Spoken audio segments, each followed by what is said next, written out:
You're listening to Marta on the Move, hosted by Marta Napoleon Mazzoni. What keeps us moving, what keeps us connected, and how we travel as humans through this journey of life. Welcome. I wanted to say that I'm celebrating today in many, many ways. But I'll tell you one of the coolest things that I'm celebrating. Like, I'm celebrating teaching a yoga class. I'm celebrating being still in the moment.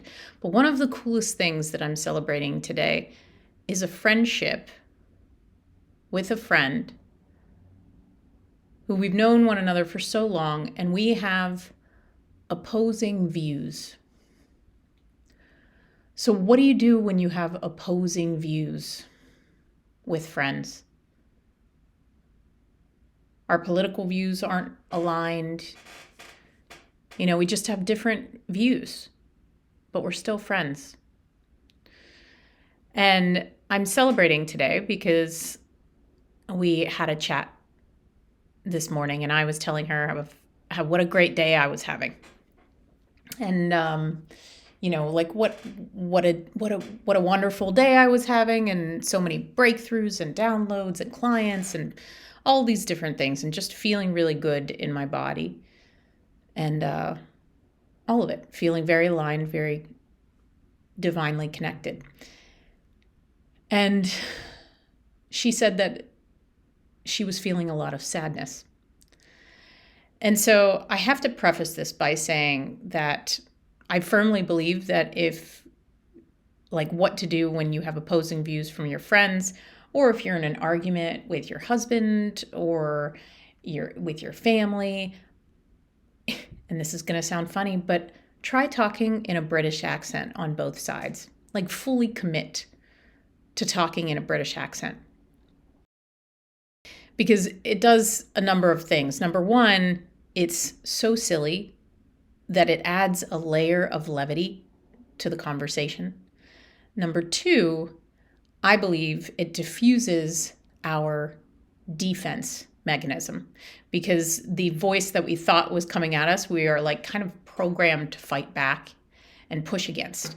And for some reason, when someone comes at you in a British accent, you are more receptive to listening. At least we are.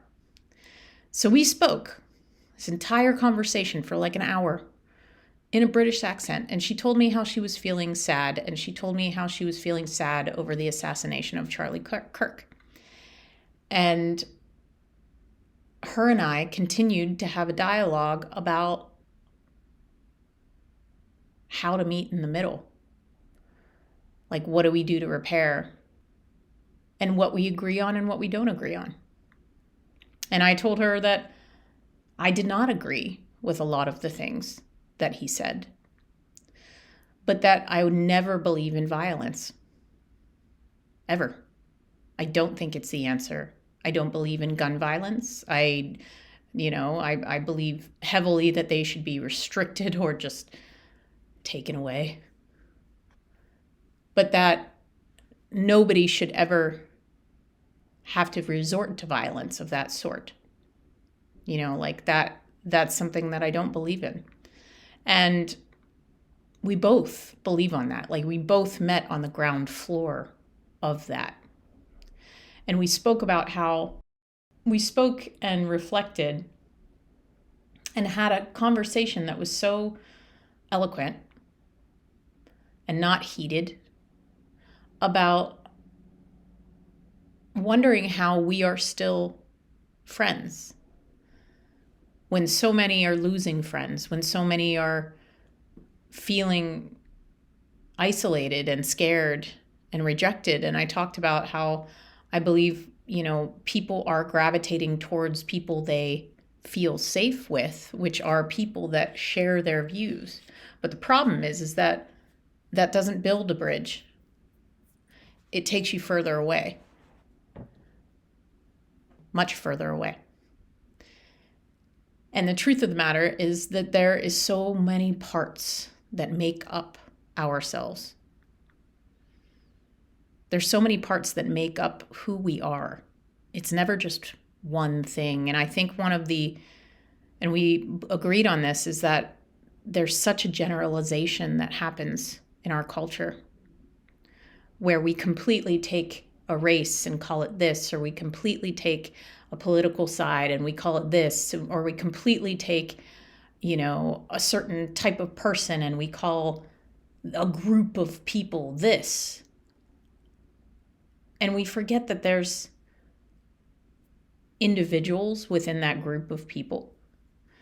We forget that those individuals have a mom and a dad, grandparents, great grandparents. We forget that those individuals have pain of their own and grew up as children and learned to walk like we did. We forget that those individuals probably like mint chocolate chip ice cream and pretty pens. We forget that those individuals might like the same sports teams that we like. We forget that those individuals have a heart and a soul.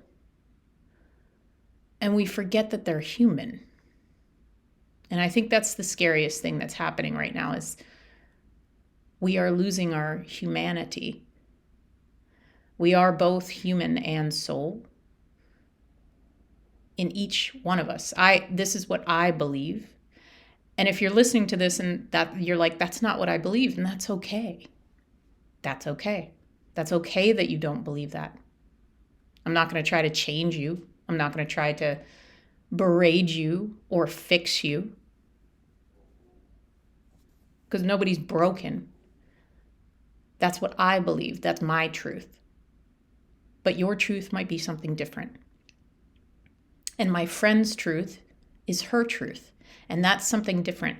And to be honest, and if I'm being honest, being a life coach, turning into a life coach, like turning into a grief specialist, turning into a meditation guide, and on the spiritual awakening path, I definitely went down the road of trying to fix. Moving away from alcohol completely. I definitely went down the road of, you shouldn't drink that. That's bad for you. Oh, you've had one too many. Oh, did you know that alcohol will kill you? Oh, did you know all of these? Like, I went down that path. I tried to fix. I tried to fix my family and my friends and my husband, my dog. Like, I on my quest to, quote, fix myself, I was trying to fix others. And you can imagine how that went. It ended up in isolation and also just people not wanting to be around me, honestly, when that happened. And luckily it was a short amount of time because I realized there's nothing to be fixed. There's nothing to be fixed in each person. And I think when my friend and I are talking in these British accents and we're having this conversation, which is so deep and so nuanced, and we're talking about how can we who have opposing views come together and still speak eloquently and laugh and cry and love one another. That's at the soul of it, is that we love one another. We love all of the parts of one another. I'm not trying to fix her. She's not broken. She's not trying to fix me. I'm not broken.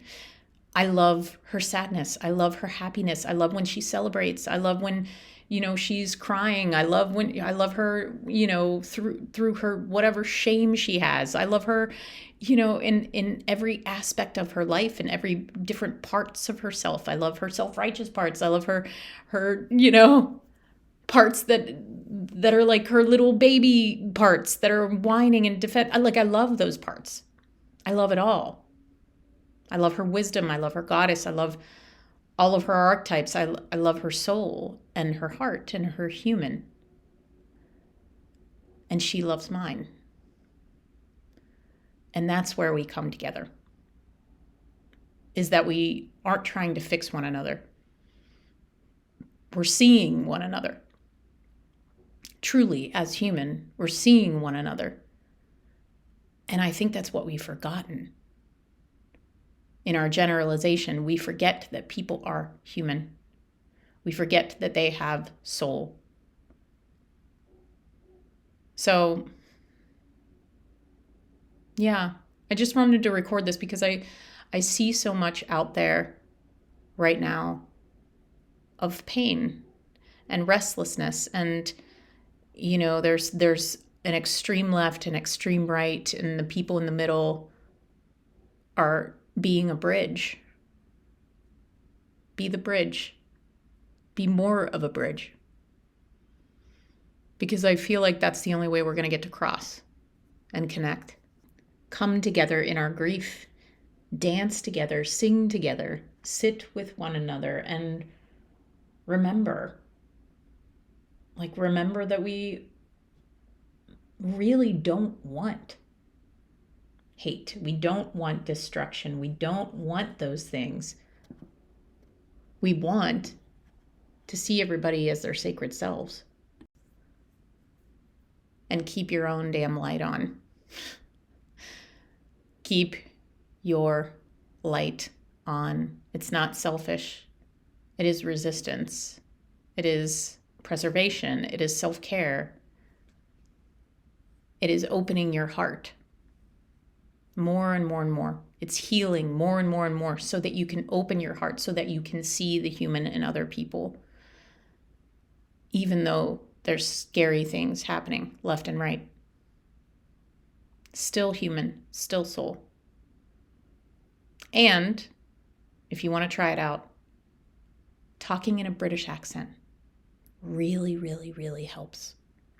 Like really, just try it on and tell me if your conversation feels different. If you have an argument with your husband, or if you're feeling annoyed with him, just start talking in a British accent and see what happens. Like just notice and add that levity to your conversation and just see how things change. I wasn't sure I was going to record this, but I'm happy I did, because I think it's important. And for everybody out there, for any woman out there that is looking for a space to grieve, to bring their hard things without being fixed, without feeling judged, without comparing ourselves to one another, that is what happens in my Wild Soul Sanctuary. We literally build bridges by listening to one another's struggles, their pain, the things they're going through, what's on their heart, and connect in sisterhood and the divine feminine. That container opens and begins October 27th, and the registration is open for it right now. Right now it's at $777, and it's going up at the end of September, beginning of October. There's 8 spaces left. And it's a space to be seen, to be heard, and to express yourself. Thank you for listening. Keep it moving, everybody. You can find me at www.martaonthemove.com, wherever you listen to podcasts, if you're listening to it here, or at Moving Forward with Marta.